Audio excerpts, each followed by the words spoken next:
Good morning, Rabotai. Welcome to Breakfast on the Class. Breakfast on the Class today is sponsored by Mark Sit, dedicated in honor of the Surur and Shira families in celebration of the birth of baby Rini to Cookie and Richard Surur.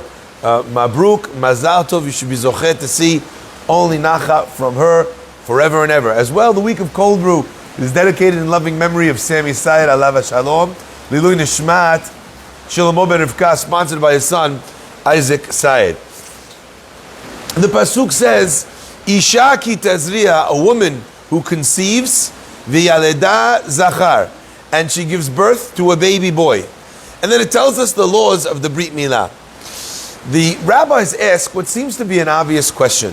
Why was it important to tell you, Isha ki Tazria, v'yaleda zachar? If you're going to tell me the laws of the giving birth of a child, just tell me, Isha ki yaleda, a woman who, what's up? You need to go and tell, was this the time Hashem is like, look, Bereshit, Shemot, you were young, Vayikra, you're old enough, let's have the conversation about the birds and the bees. Isha ki tazria, that's what's happening here. Now you're telling me how this works? My friends, there's something very important over here. Brought down by the Chidah. The Chidah says something very simple, very short, but very powerful. He says, if you take a look at the words that Torah uses, right? Isha ki tazria v'yaleda zachar. The first letters, ki tazria v'yaleda zachar, are the letters that spell the word zechut, illustrating that the child that's born to the mother, the merit for the child and how it turns out is predominantly in the hands of the woman. Isha ki tazria, the akeret habayit, the source, the mainstay of the home is the wife. And Rabutai, that's not just because of gender stereotypes that men go to work and women stay home, right? That's not the point. Even when women are career women, and I always love pointing this out. You know, people sometimes, they're very quick to try and make everything, they turn it into gender politics. They want to make everything sound, everything Jewish or religious sound as if it's backwards. And I love pointing this out. In a kollel house is the first and foremost place where a wife is the working one. While her husband is studying to become a rabbi, to do whatever, who's holding down the job and the home? So the original working moms were not, secular. They were wives that were supporting their husbands while they were learning Torah. Okay? So this is not the concept when we say that the mainstay of the home, the zechut of the way the child turns out belongs to the mother, is not a function of the careers that they have, but rather that the mother in her nurturing state. We know that in general, women have a much more nurturing persona. They're capable of raising the child in that way, and generally the men are much more disciplinary in their ways. And that doesn't mean that it's always the man or the husband or the father that's the one that lays down the law. You could have women who are very much the strong hand, but along with the strong hand, there's very much a sense of nurturing, a sense of understanding, even within discipline, an understanding of the child about what they're capable of. So the Pasuk says, you want to know what's going to bring about this child? Zechut Isha ki tazria v'yaleda zachar. I want to add one other element from the Sefer, from the Katav Sofer. He writes something else that I thought was very, very beautiful. He said that, there's one of the great mitzvot of the Torah is the mitzvah of brit mila. And in fact, this brit is a covenant between God and the Jewish people. It's an eternal covenant. It's a covenant where we promise God to be there with Him, for Him, forever and ever. And the question is, how could there be something which is such a cornerstone of the Jewish faith, of Jewish practice and Jewish religion, is not relevant to women? How could such a thing be? How could there be a brit which is not relevant to half the people? And the answer, says the Katav Sofer, he says it so beautifully. He says a woman also has a brit. Not obviously a mark on the flesh. We're not talking about FGM over here, right? But what we're talking about is that when a woman gives birth to a baby boy and her son has a brit milah, that acts as the zechut of berit for a woman. I was blown away when I saw this. Where is the brit mila of a woman? In the child that she brings to brit mila. Fascinating. In fact, there's a custom where the father and the mother have a partnership. You notice at the brit milah, the mother brings the baby into the thing, and then the father then goes and brings the baby to the kiseh shel Eliyahu, to the mohel. Now, some people think that that's some sort of egalitarian, thing. We wanted to give the woman a role, so we let her, carry the baby for a few steps. No, the woman and the man together are bringing their child to the brit milah, and it's important to understand. The function of a brit milah is not only your brit milah. If you look back, what was the mitzvah of brit milah? It was a covenant between God and Abraham. Why? Not to be a covenant between God and Abraham. Abraham already had another brit with God. What was that called? The brit ben abitarim. So he already had another brit with God. This brit was not with Abraham. It was with all future Abrahams. It was with the continuity of the Jewish people. This brit milah is a person saying, I'm going to fulfill all the mitzvot of the Torah. Fascinating to notice. The letters brit, bet, resh, yud, taf, 2, 200, 10, and 400 is exactly 612. What's the covenant? That I'm going to keep the other 612 mitzvot. The promise of the 613th of brit milah is that I'm going to be faithful to all of the precepts, all of the commandments of the Torah. So this idea, the maintaining of the connection eternally with God, was the concept of brit milah. And since we know that the women are the ones that strengthen the house, that give the house its flavor, its spirituality, much more than the men, whether they are there or not there. Since that's the case, my friends, therefore, Ishaki Tazria Zachar, the zechut belongs to her.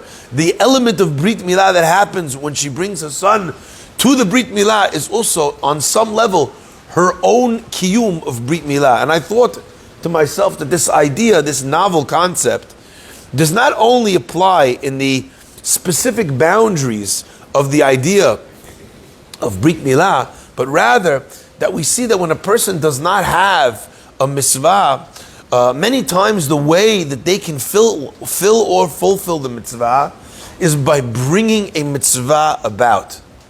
Even if you do not do the mitzvah, the bringing about of a mitzvah, even if it's through somebody else, actually achieves for me that mitzvah as well. I'll never forget one of my dear friends who struggled. They couldn't have children for a very long time, and eventually they decided, if that's not God's plan, it's not God's plan for us to give birth to children. Maybe God's plan is that we should raise children of someone else that gave birth who couldn't raise them. Maybe we were given the other half of the coin of having a family. They went out and they adopted a child, and it went really well. They adopted a second child. Came time to adopt the third child. They were deciding, should they do it, should they not? When they finally decided to adopt this third child, they got a phone call from the orphanage, and the orphanage says this child has a sibling. It's very rare for someone, first of all, it's difficult to adopt in general, but it's very rare that two siblings should go to the same house. But as and when they can, they love to do it because enough disruption is already there. What a chance to be able to help the person give. My friends, they're deciding back for, should they take the fourth child, not take the fourth child. They took the fourth child, Rabotai. And what is amazing is that a short time after they adopted the fourth child, this woman who they told it would be impossible to have children became pregnant with triplets. She had 3 children. And after she had 3 children, a short while after that, God blessed them with another baby, a baby girl. What's fascinating to me is that Borei Olam could have given her 4 children in a row. 1, 1, 1, 1. Borei Olam could have given her 2 and 2. Why Borei Olam give her 3 and 1? To show her, you adopted 3, I gave you 3.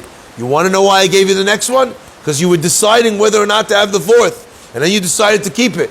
It's in order that the person should recognize that it was the zechut of what they did that brought them their own family. So overnight, their family went to, so to speak, from 4 nearly to 8. It's unbelievable. Baruch Hashem, recently, the last of their children actually just got married. They should be zochet to have much nachat, rov nachat de kiddusha from each of them. My friends, this idea of recognizing that if I don't have the mitzvah in my life, maybe I could bring about the mitzvah in the life of someone else. Maybe that wasn't my merit. I know of a young woman who spent a little time with us this year. She's someone who herself is an older single, amazing woman, very bright, very capable, and she didn't have a shidduch. So she decided she's going to spend her time setting people up, and she has an unbelievable knack, and she's made tons of shidduchim. And although she hasn't yet been zocheh to find her nasib, she's happy and glad that if she doesn't have marriage herself, at least she's bringing about the mitzvah of marriage, of building Jewish homes. It's coming through her efforts, through her achievements. What an unbelievable thing. May the merit of all the things that she's doing, the zechut, bring about that Yeshua, that she should find the person that fits her as well, and she should be able to do it as, too, in the merit of all of the joy that she's brought and the houses that she's building. My friends, I think the aftermath of all of this is one point, and that's the point I'd like to leave you with today in terms of this concept. We're all familiar with this word zechut. What does zechut mean? Zechut means a merit. Merit. But actually there's another interpretation, right, to the word zechut. Anyone know? Where else do we find that word where it does not mean merit? The root of the word of zechut is zakai also is. Oh, you mean it's yes, zakai is a good example. But what's the root of that? Zakai is innocent. What is the root of zakai? Zayin chaf. Shemen, zait, zach. It doesn't mean that this shemen merited to be in the, although it also means that of all the olives on the tree, that this one should be zochet to be the one that gets to service God. It's also a merit. But the terminology of shemen, zait, zach means pure. It is not a mistake that the word for zechut, the word for merit, is related to the word for purity. Something which does not have anything else mixed in. There's no sediment, there's no pieces, it's just the purest oil. Zach and zechut are the same. And I always thought to myself this concept: if instead of thinking of the interpretation of zechut, which means to get a merit, we thought of the interpretation of zechut, which means to do something in the purest possible way. We didn't think of getting the check, of getting the reward in Shamayim, of getting the biracha that comes with it. All we thought it was of doing the mitzvah in its purest form. If you fulfilled one interpretation of the word, then the other interpretation of the word is dialed up to beyond anything beyond belief. The challenge is it's a little difficult to do something for the purest of intentions when you also know that you're getting paid. So how does one do that? How do you distract yourself in the purity of something in order to be able to move away from the zechut? That a person who's trying to have children should help somebody else who does not have children. And in the back of your head, what are you thinking of? Yourself. You're trying to think, this is what I want, so I'll help them.